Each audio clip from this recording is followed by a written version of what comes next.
शेंगदाण्यापासून झटपट तयार होणारी आमटी किंवा कालवण बनवणार आहोत। शेंगदाणे घेतलेले आहे, मिक्सरमधून वाटून घेऊया।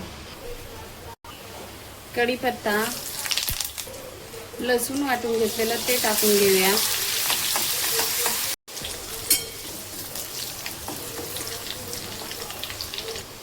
मसाले टाकूया। 1 चमचा मिरची पावडर, अर्धा चमचा हळद,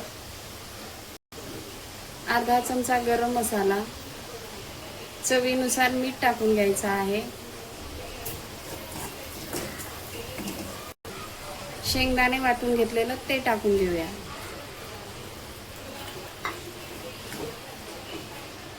मसाल्यासोबत आपल्याला हे शेंगदाण्याचं कूट 1 मिनिट असं भाजून घ्यायचं आहे। आणि आता आपण याच्यामध्ये 1 ग्लास गरम पाणी टाकून घेणार आहोत। आमटीला शिजवण्यासाठी 20 मिनिटं लागतात। मी याला न झाकता शिजवून घेतलेला आहे। कोथिंबीर टाकून घेऊया। मस्त अशी शेंगदाण्याची आमटी आपली आता शिजलेली आहे। आता आपण गॅस बंद करून घेऊया।